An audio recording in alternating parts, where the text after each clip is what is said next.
I guess if you just wanted confirmation on if Sinners is actually as good as it's been hyped up to be, well, the short answer would be yes, Sinners is actually that good. But I guess if you wanted my much longer answer, well then. Ryan Coogler's Sinners is such a multifaceted and layered film with so many different parts and avenues that could be potentially dissected. Like faith and spirituality, the importance of music, the castings. But I think the most interesting concept that I took from the movie so far was the idea of striving to be free sprinkled throughout the course of the film. On paper, Sinners probably seems like your typical supernatural vampire flick, but at its core, Sinners is a film about a battle for ownership of culture, music, and oneself. Also, spoilers for the film, by the way, even though it kind of felt like the entire world and dang mama had seen it before the film even came out.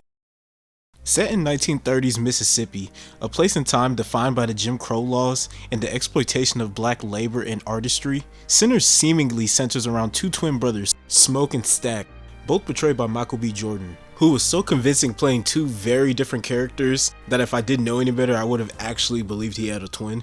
Returning back home in the hopes of carving out a space for themselves and their community in the form of a juke joint, we watch the twins gather people from their community to actually get this juke joint up and running. Like their younger cousin Sammy, a promising musician, Smoke's estranged wife Annie, the Chose, and many others.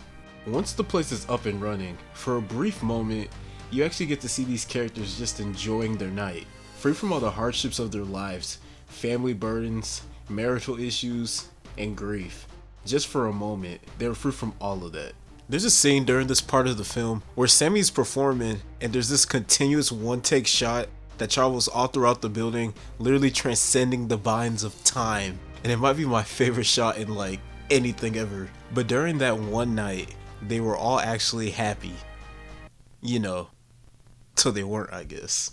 Sammy's music unintentionally attracted the attention of a vampire named Remick, and I gotta give Ryan a lot of props for his ability to continuously write complex villains that even though they're clearly and obviously the villain of their films, Coogler gives enough context for us to understand why they do the things that they do, wrong or not. In Remick's case, he references experiencing his land be stripped away from him by the English. And in a lot of ways, it could have been so much easier for a lesser screenwriter to portray Remick as some generic racist vampire just coming to fuck shit up for everyone for the fun of it. But instead, in his own very strange way, he sympathizes with the black struggle and relates and understands them because of his background. In Remick's eyes, when he turns someone into a vampire, he's freeing them from all the bullshit and evils that exist in the world. But Remick doesn't even realize that he's become the very thing that he hated so much. In Remick's eyes, he's creating a new equal community, a new shared culture. But in reality, he's taken away the freedom and autonomy of people to suit his own needs. He was so obsessed with Sammy's innate musical talent, that history, that culture, and he wanted it for himself. And truthfully, shit really starts to hit the fan for like everybody, like right after that. But for that brief period in time, they were all just free to enjoy the night.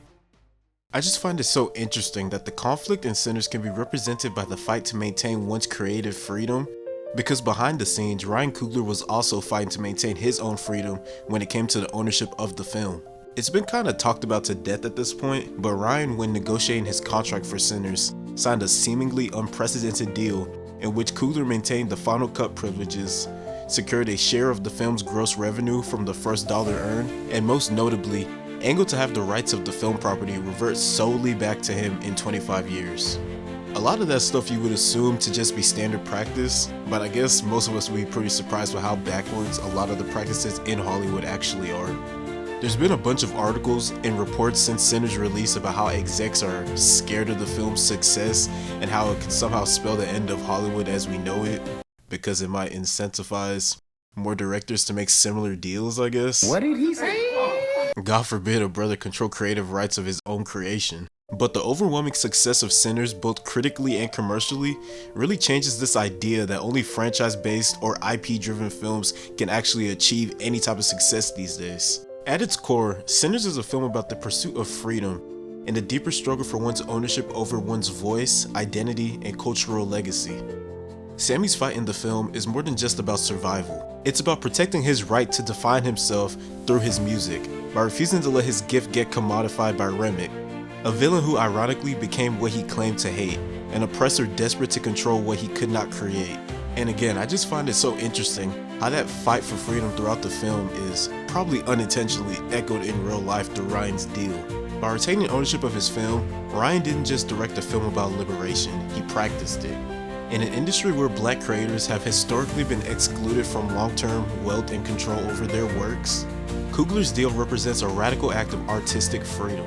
Coming from a guy who's watched basically nothing but original IP films with his friends this year, the success of Sinners proves that original stories can not only succeed, but thrive. If more filmmakers are empowered to own their own creations, then the Hollywood model as we know it can actually begin to change. Ryan Coogler has done more than just make a great film.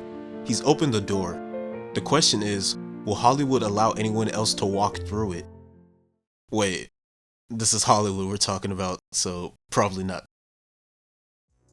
Thanks again for staying to the end of the video.